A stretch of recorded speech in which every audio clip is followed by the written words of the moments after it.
Hello students, कैसे आप सब? आई होप सब अच्छे हैं, बढ़िया है।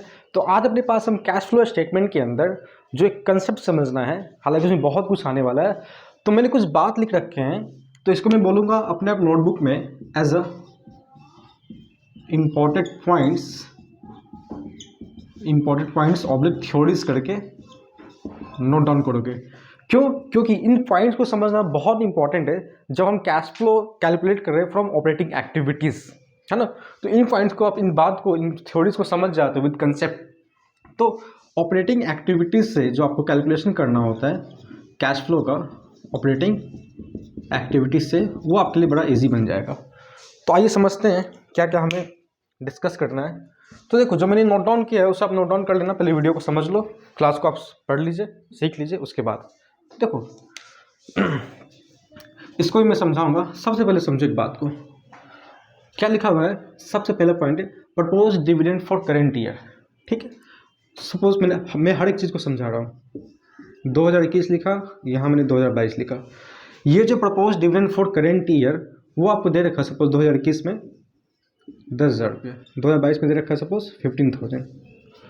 अब आपको कैलकुलेट करना है cash flow from operating activities. क्या करना है? ये कैलकुलेट करना है। ठीक है, तो ये कैलकुलेट करने के लिए, और हम जब इंफॉर्मेशन 21-22 का है तो सबसे पहले हम इसको देखेंगे, बट हमें जो इन्फॉर्मेशन काम का है, मतलब हम 2022 का कैलकुलेशन कर रहे होंगे, कैश फ्लो स्टेटमेंट 2022 का बना रहे होंगे। तो इस पॉइंट की बात करें तो मैंने क्या लिखा है, propose dividend for the current year. तो करेंट ईयर का जो प्रपोज डिविडेंड है वो कितना है? 15,000। तो इसको हम यूज कर लेंगे और इसको क्या करेंगे? ऐड बैक करेंगे। क्या करेंगे? ऐड बैक करेंगे। कहाँ ऐड बैक करेंगे उसको समझो। मैंने यहाँ पे लिखा है determination of net profit before tax. तो एक फॉर्मेट बना रहा हूँ छोटा सा मैं यहाँ पे,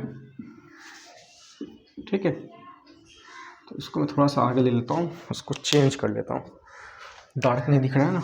चलो, तो आप मान लो फॉर्मेट यहाँ से, ये कुछ नहीं है, ठीक है। यहाँ से आपके क्वेश्चन में रिजर्व एंड सरप्लस या प्रॉफिट लॉस अकाउंट भी लिखा होता है, तो वो भी मान लेते हैं कि 2021 का सपोज दिया हुआ है 1 लाख रुपया, और 2022 का सपोज दे रखा वो 1,20,000 रुपया मान लिया। तो 2022 और 21 में आपको डिफरेंस बस चेक करना है, उसको यहाँ पे लिखना है। तो सबसे पहले कैलकुलेशन करेंगे, सबसे बेसिक जो बात है, determination of calculation of net profit before tax. ठीक है, तो कैसे निकालेंगे? इन दोनों में डिफरेंस चेक करो, मतलब 1 - 1 करेंगे तो करेंट ईयर का एक्चुअल प्रॉफिट पता चलेगा कि 20,000 है। तो उस चीज़ को सबसे पहले यहाँ लिख लोगे 20,000, है ना। ये लाइन नहीं पता चलेगा, सिंपल। आपको इसको मैं छोड़ ही देता हूँ, आप यहाँ पे एक लाइन से यहाँ ले लीजिए, ठीक है। तो मेरा नेट प्रॉफिट है, या पीएल अकाउंट का बोलो, क्या बोलो, पीएल अकाउंट से प्रॉफिट आया है। तो नेट प्रॉफिट तो यहाँ लिखना नहीं, पीएल अकाउंट लिखे ना, प्रॉफिट। अब इसमें क्या क्या ऐड बैक होगा, अब समझो। उसमें सबसे पहले प्रपोज डिविडेंड करेंट ईयर का ऐड होगा। तो करेंट ईयर का प्रपोज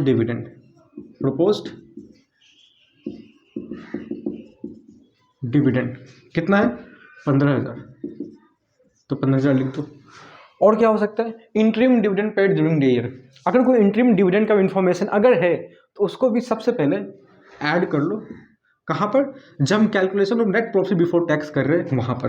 तो इंटरिम डिविडेंड भी जितना है, कितना है मान लेते, कोई इन्फॉर्मेशन तो यहाँ नहीं है, हम एग्जाम्पल मान लेते कि 5,000 है। तो 5,000 प्रोविजन फॉर टैक्स 2021 में प्रोविजन फॉर टैक्स सपोज 1,000 और यहाँ पे सपोज 3,000। तो प्रोविजन फॉर टैक्स कौन सा लेना है इस चीज़ के कैलकुलेशन में? करेंट ईयर का। कब का लेना है? करेंट ईयर का। तो करेंट ईयर कौन है इसमें से? इन दोनों में से ये वाला है। तो करेंट ईयर का प्रोविजन फॉर टैक्स को क्या करेंगे? प्रोविजन फॉर टैक्स को क्या कर देंगे? ऐड कर देंगे। 3,000 हो गया। ट्रांसफर टू रिजर्व, सपोज 2021 में रिजर्व दिया हुआ है 3,000 और 2022 में सपोज 4,000 है। तो आपको बस ये चेक करना है कि इन दोनों में, तो कुछ चीज़ें जैसे मैंने बोला, propose dividend simply current year का ले लेना है, provision for tax simply current year का ले लेना है सिंपली। बाकी में कुछ डिफरेंसेस चेक करने। डिफरेंस मतलब जैसे कि इसका तो कोई डिफरेंस नहीं है, सिंपल पेमेंट है। ट्रांसफर टू रिजर्व में क्या दिया होगा? 21 का 22 का। तो आपको ये देखना है करंट में कितना है और प्रीवियस कितना है। तो करंट में से प्रीवियस वाले को हटा देंगे, मतलब 4 - 3 कर देंगे। तो रिजर्व का अमाउंट क्या ऐड हो जाएगा? 4,000 - 3,000 क्या आ जाएगा? 1,000 रुपया। ठीक है, ये सब जितने भी आइटम्स है इसको समझाऊंगा अलग से। मतलब ये समझो, अगर आपको नेट प्रॉफिट बिफोर टैक्स पता करना है तो सबसे पहले आपके बैलेंस शीट में जो रिजर्व एंड सरप्लस लिखा होगा, क्या लिखा होगा, नहीं तो रिजर्व एंड सरप्लस लिखा हो सकता है, या स्टेटमेंट ऑफ पीएल लिखा हो सकता है। क्या लिखा हो सकता है, स्टेटमेंट ऑफ पीएल। इन दोनों में से पहले चेक कर लो। तो मैंने बताया था 1 लाख और 1,20,000, ये सपोज 2021 का है और ये 2022 का है। तो इसमें से इसको माइनस किया तो करंट ईयर का एक्चुअल में निकल गया 20,000। इसमें क्या क्या ऐड करना है, इन चीज़ों को ऐड बैक करना है या कुछ चीज़ों को लेस करना है। जो ऐड बैक करना मैंने उसको बता दिया है, किस चीज़ का कैलकुलेशन के लिए, नेट प्रॉफिट बिफोर टैक्स का कैलकुलेशन के लिए। अगर क्वेश्चन में रिफंड ऑफ टैक्स गिवन है, अगर गिवन है तो इसको हम लास्ट ये टोटल प्लस करने के बाद रिफंड ऑफ टैक्स को लेस करते हैं। इस बात का ध्यान रखेंगे, ठीक है। यहाँ पर जो भी अमाउंट रहा होगा लेस कर देंगे। ये टोटल प्लस करने पे रिफंड ऑफ टैक्स को माइनस करने के बाद जो आएगा उसे हम बोलते हैं NP, net profit before tax बोलते हैं। क्या बोलते हैं, नेट प्रॉफिट बिफोर टैक्स हमारे यहाँ पे निकल कर आ जाएगा, ठीक है ना। जब ये निकल कर आ जाएगा उसके बाद आपको ऑपरेटिंग एक्टिविटीज़ का फॉर्मेट बनाना है, जो कि अभी मैं बना रहा हूँ इसको इरेज करके, ठीक है। इस चीज़ को हम यूज करेंगे और इसको मान लिया जाएगा कि नोट नंबर 1 है, ठीक है। तो अभी इरेज कर रहा हूँ उसको। अब हम समझते हैं थोड़ा सा कि ऑपरेटिंग एक्टिविटीज़ से आपको कैश फ्लो कैलकुलेट करने को बोला है, तो सबसे पहला काम तो यही करना है ना। हालांकि मैंने पिछले वीडियोस में क्वेश्चन डिस्कस किए हैं, ये सब चीज़ को मैंने डिस्कस किया भी है इन पॉइंट्स को, बट अलग से मैं एक क्लास बना दिया आपके लिए, concept only for the theories with the practical example. तो आप अगर लिखोगे cash flow from operating activities, ठीक है।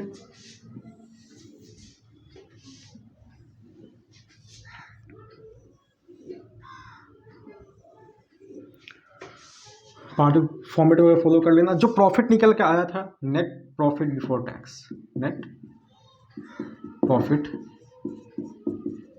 बिफोर टैक्स कहाँ से आया था, नोट नंबर 1 से।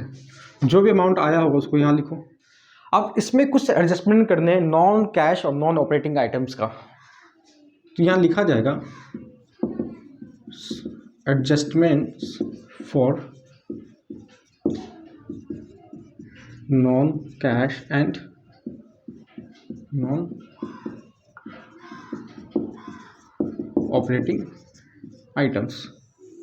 अब इसके नीचे इस अमाउंट में जो भी यहाँ लिखेंगे इसमें प्लस माइनस वो चीज़ होगा। देखो, तो इसका हेडिंग मैंने अलग बनाया। मैंने सबसे पहले लिखा डेप्रिसिएशन। सबसे पहले देखो डेप्रिसिएशन पहले क्या हुआ होगा, पीएल अकाउंट में डेबिट होकर माइनस हुआ होगा। लेकिन मैंने बताया ऑपरेटिंग प्रॉफिट की तरफ, एक्चुअल प्रॉफिट की तरफ बढ़ना है हमें, तो हमें सही प्रॉफिट पता करने के लिए मैंने ये बता रखा है कि हमें ये चाहिए। अगर प्रॉफिट लॉस अकाउंट है तो यहाँ जीपी अगर लिखते हैं, यहाँ एनपी लिखा है, अगर इसको चेक कर लेता हूँ आ रहा है क्या वीडियो में, ये थोड़ा सा नीचे हो गया, तो इसको मैं यहाँ नहीं लिख के यहाँ लिख देता हूँ कि ये प्रॉफिट लॉस अकाउंट है अगर, ठीक है। यहाँ जीपी है, यहाँ अगर एनपी आया है तो यहाँ एक्सपेंसेस होते हैं। क्या होते हैं, एक्सपेंसेस, या अदर इनकम लिखा जाता है। इसका मतलब हमें ये वाला इन्फॉर्मेशन यहाँ पता चल चुका है, ये वाला, ठीक है। और पहुँचना हमें यहाँ पर, मैंने बोला अगर यहाँ पहुँचना है तो ये सबको ऐड कर दो, अदर इनकम को लेस कर दो। इसलिए ध्यान दो, इसमें इस नेट प्रॉफिट में ये सब expenses, other expenses like non cash expenses, other non operating expenses क्या क्या है, जैसे कि डेप्रिसिएशन, तो क्या करेंगे, ऐड करेंगे, ठीक है। Amortisation of intangible assets, amortisation का मतलब होता है जो इंटेंजिबल एसेट्स पे डेप्रिसिएशन लगता है उस चीज़ को बोलते हैं एमोटाइजेशन। वो गुडविल पे हो सकता है, discount on issue of debentures को भी बोलते हैं amortisation of intangible assets, prepaid expense, preliminary expenses को, ट्रेडमार्क्स, और ये मैंने बोला पेटेंट्स राइट्स। तो ट्रेडमार्क्स को राइट ऑफ कर रहे हैं, पेटेंट राइट्स को राइट ऑफ कर रहे हैं, गुडविल को राइट ऑफ कर रहे हैं, प्रीलिमिनरी एक्सपेंसेस को राइट ऑफ कर रहे हैं, discount on issue of debentures को राइट ऑफ कर रहे हैं। This all are amortisation expenses. तो इसको यहाँ डेबिट किया होगा, पहुँचना यहाँ पे है तो इसको इसमें जोड़ने का मतलब इस चीज़ में इन चीज़ को जोड़ दो, है ना। इस चीज़ से समझ लेना आप, ज़्यादा कॉन्सेप्चुअल बात है वो। तो अमोर्टाइजेशन एक्सपेंसेस भी ऐड करने पड़ रहे हैं। बैड डेट्स यहाँ लिखा गया होगा, यहाँ लिखा गया हो तो इसमें जोड़ दो, पहुँच जाएंगे यहाँ पे। इसको माइनस करने के बाद अगर ये नहीं दिया हुआ है तो सिंपली इसमें इसको जोड़ोगे, इधर कुछ दिया हुआ नहीं तो आप यहीं पहुँच गए। तो क्या जोड़ दो, बैड डेट्स को भी ऐड कर दीजिए, कर दिया। Loss on sale of fix assets, ये भी ऐड बैक होगा, loss on sale of fix assets.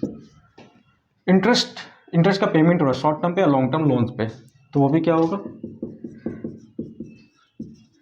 Add back हो रहा है।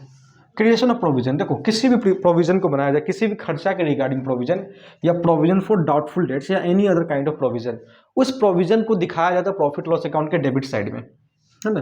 तो पहुंचना यहाँ पे जब है तो इसमें भी इस चीज़ को भी क्या करेंगे, किसी भी प्रोविजन के एक्सपेंसेस को ऐड किया जाएगा, प्रोविजन ऑफ एनी एक्सपेंसेस, ठीक है। तो ये बात तो हो गया। अब नीचे लिखा मैंने profit on sale of fix assets. अगर profit on sale of fix asset हुआ होगा तो उसको तो यहाँ लिखा गया होगा ना, बट हम क्या कर रहे हैं, हमें पहुँचना तो यहाँ पर है, तो इसमें इसको ऐड किया और इसको माइनस करना पड़ेगा, इसलिए इसको लेस किया जाएगा यहाँ पे। ये सब चीज़ ऐड वाला था आपका, है ना। तो लेस हो जाएगा क्या, profit on sale of fix assets, profit on sale of FA। ये जो भी अमाउंट है ये यूँ आ जाएगा एक साथ,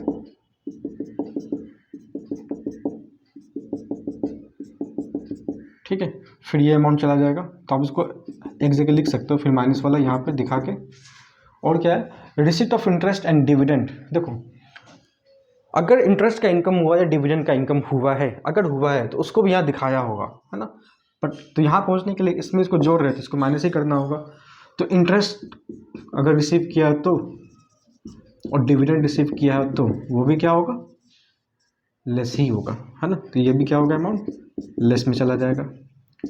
ब्रैकेट से भी दिखा दो इसको कि लेस कर रहे हैं। और क्या है, रेंट रिसिव्ड हुआ होगा, तो ये भी तो बिजनेस के लिए इनकम नहीं ना, अदर इनकम है ना ये तो इसको भी यहाँ लिखा होगा। तो यहाँ पहुँचने के लिए ये दोनों को जोड़ रहे थे, इसको माइनस करना होगा, यानी कि रेंट को भी क्या कर दो, माइनस कर दो। जब ये अमाउंट आया होगा टोटल तो इसको आप यहाँ लिख सकते हैं, जब ये टोटल माइनस वाला होगा तो इसको यहाँ लिख सकते हैं। इसमें इस चीज़ को जोड़ा और इसको माइनस किया तो नेट क्या तो प्लस का आ सकता है, नेट क्या तो माइनस का आ सकता है। मतलब कहने का क्या तो नेट इनफ्लो आ सकता है या नेट आउटफ्लो आ सकता है आपका, ठीक है। चलो ये कवर हो रहा है यहाँ तक। तो ये बात बड़ा ही इंपॉर्टेंट है। अब इसमें और भी चीज़ें हैं जिसका treatment apart from here, like interest यहाँ तो मैंने माइनस किया, डिविडेंड यहाँ तो माइनस किया, बट ये रिसीव अगर हो रहा है या रेंट रिसीव हो रहा है तो और कहाँ जा सकता है, तो हम कमिंग वीडियोस में समझेंगे इन्वेस्टिंग और फाइनेंसिंग एक्टिविटीज़ के बारे में। तो उसको मैं फर्दर वहाँ डिस्कस करूँगा, क्योंकि हम यहाँ समझ रहे सिर्फ हमारा फोकस है ऑपरेटिंग को कैसे कैलकुलेट किया जाए, ऑपरेटिंग एक्टिविटीज़ में जो प्रॉफिट निकालना वो कैसे कैलकुलेट किया जाए।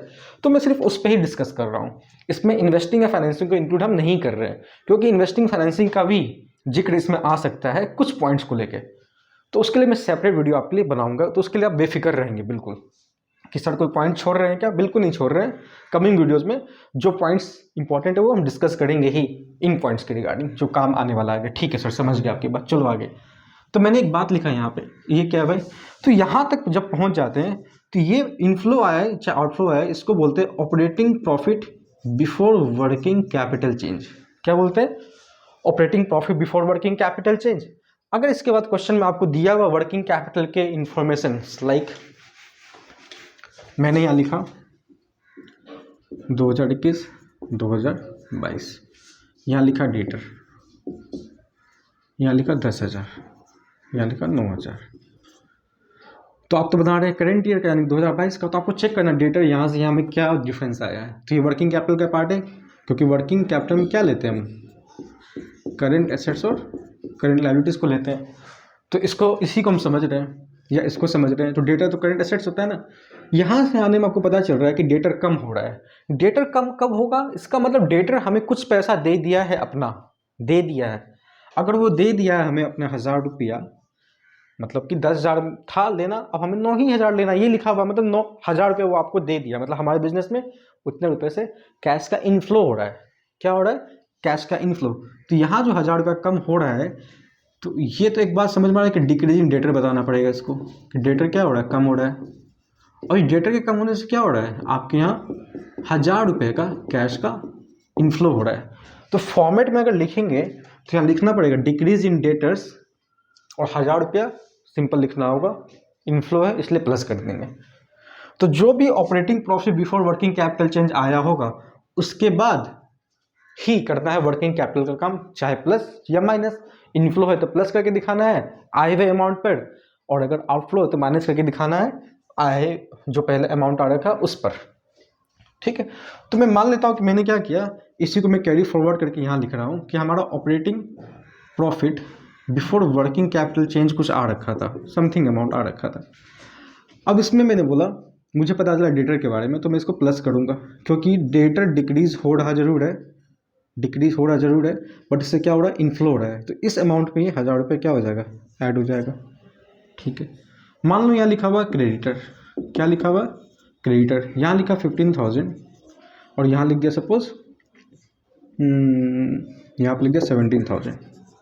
अब ध्यान दो, क्रेडिटर यहाँ से आने में क्या हो रहा है, 21 से 22 आने में 2000 रुपये से क्रेडिटर आपका इंक्रीज हो रहा है, बिल्कुल हो रहा है, रिकवर हो रहा है वीडियो में। हाँ चलो, तो आप देख रहे हैं कि क्रेडिटर यहाँ से आने में 2000 से बढ़ा है, तो क्या कर्ज बढ़ा जरूर है बट इसकी वजह से आपके पास कैश आया ही है, यानी कि हम बोल सकते हैं कि इंक्रीज इन जो क्रेडिटर हुआ है उससे इनफ्लो हो रहा है, तो 2000 रुपये ये भी क्या हो जाएगा, ऐड हो जाएगा। ठीक बात है। और क्या हो सकता है, बहुत सारे चीज़ें, जैसे आप बोल दिए कि बिल्स पेबल लिखा हुआ है ना, क्वेश्चन में गिवन लाइक 9000 यहाँ लिखा हुआ है और यहाँ लिखा हुआ है 5000। हमारे यहाँ बिल्स पेबल अगर 9000 और 5000 लिखा हुआ है, 2021 में 9000 है, 2022 में 5000 है, डैट मीन्स कि आपके माथे से, आपके बैलेंस शीट से, आपके फाइनेंशियल स्टेटमेंट से कर्ज कम हो रहा है, 9 से 5 हो गया, इसका मतलब 4000 का पेमेंट कर दिया होगा, इसलिए वो कम दिखा रहा है इस साल में। डैट मीन्स कि आउटफ्लो ऑफ कैश हो रहा है, मतलब डिक्रीज इन बीपी जो हुआ उसकी वजह से कैश का आउटफ्लो हो गया 4000, तो आउटफ्लो को हम दिखा दिए माइनस करके। हमें कैश का इफेक्ट ही तो समझना है, सीए या सीएल, करंट एसेट्स या करंट लायबिलिटीज, बढ़ा या घटा। आपको ये तो रटना ही नहीं है कि बढ़ने से ऐसा होना या घटने से ऐसा होना, आपको चेक करना है इफेक्ट, कि अगर डेटर बढ़ रहा है तो उसका मीनिंग क्या है, मतलब वहाँ से कैश बढ़ रहा है हमारे यहाँ या कैश घट रहा है। अगर डेटर कम हो रहा है तो आपको ये चेक करना है, मतलब डेटर कहने का कोई भी करंट एसेट्स या करंट लायबिलिटीज बढ़ रहा है या घट रहा है, तो चेक ये करो सिर्फ कि उसकी वजह से कैश आया या कैश गया। कैश आया है उसकी वजह से तो इनफ्लो मान के उसको प्लस ही करना होगा, और कैश बाहर गया है किसी सीए या सीएल की बढ़ने घटने की वजह से तो कैश बाहर गया, तो उसको आउटफ्लो दिखाना मतलब मैनेज करके दिखाना। इस चीज़ को समझना, रटना बिल्कुल नहीं है। आई होप मेरी बात आप समझ रहे हैं। ठीक है, और आप ले सकते हैं, सपोज मैंने यहाँ लिख दिया प्रीपेड एक्सपेंसेस, क्या लिख दिया, ऊपर जगह ले लेता हूँ इरेज करके। सपोज मैंने लिख दिया प्रीपेड एक्सपेंसेस 2021 में प्रीपेड एक्सपेंसेस सपोज लिख दिया यहाँ पे 7000 और यहाँ पे लिख दिया 9000।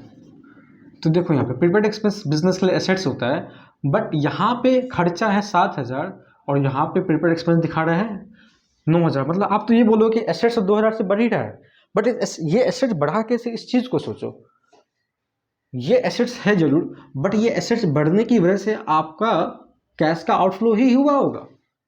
जरूर एसेट्स बढ़ रहा है बट उसकी वजह से कैश का आउटफ्लो ही हुआ होगा, तभी तो प्रीपेड एक्सपेंस बढ़ रहा है। डेट मीन्स कि यहाँ पे आउटफ्लो हुआ है तो माइनस करना होगा। तो इंक्रीज इन पी मतलब प्रीपेड एक्सपेंस, कितने से, 2000 से आउटफ्लो। ठीक है, बहुत इंपॉर्टेंट बात है, हर एक बात को नोट डाउन भी करना है ना। तो ऐसे ही करंट एसेट्स, करंट लायबिलिटीज, जैसे कि और बोल दो, मैंने बोल दिया यहाँ पे सपोज आउटस्टैंडिंग एक्सपेंसेस बोल दिया, यहाँ पे 2021 में 4000 है, 2022 में सपोज ये 3000 है ना। तो आउटस्टैंडिंग एक्सपेंस मतलब कर्ज, माथा पे टेंशन, वो 2021 में 4000 है, 2022 में 3000 है। ये कम हो रहा है मतलब आपने पेमेंट कर दिए होंगे कुछ एक्सपेंसेस के, लायबिलिटी के, इसलिए कम हुआ, यानी कि कम करना पड़ेगा। तो डिक्रीज इन आउटस्टैंडिंग एक्सपेंसेस क्या दिखाना होगा आपको, आउटफ्लो दिखाना होगा। तो किसी भी एक चीज़ को रट के मत चलना, मैं बता रहा हूँ, बिल्कुल रटोगे तो फिर क्वेश्चन थोड़ा सा भी घुमाया तो फंस जाएंगे। अब क्वेश्चन घूम के पूछता है तो इस चीज़ को समझना है।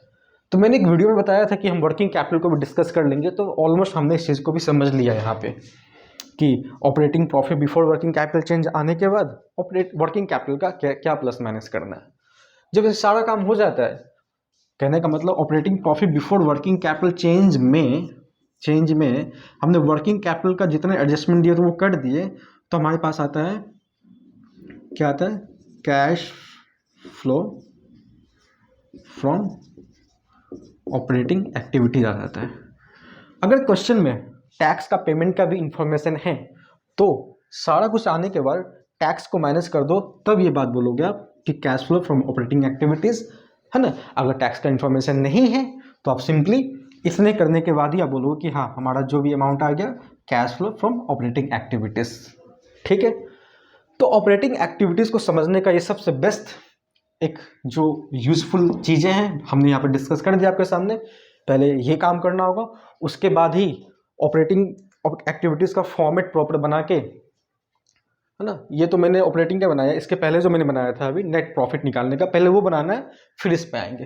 तो एक प्रॉपर जो ऑपरेटिंग एक्टिविटी से कैसे कैश फ्लो निकाल सकते हैं वो हमने डिस्कस कर लिया, बहुत इंपॉर्टेंट है, नोट डाउन हर एक बात को कर लेना है। कोई भी कन्फ्यूजन है तो कमेंट बॉक्स में बताएं मुझे, मैं और डिस्कस कर दूंगा कि किसी पॉइंट में क्या कन्फ्यूजन आपके पास रह रहा है। ठीक है, तो चलिए मिलते हैं नेक्स्ट वीडियो में कुछ और से कॉन्सेप्ट्स और क्वेश्चंस के साथ। Till then bye bye, take care.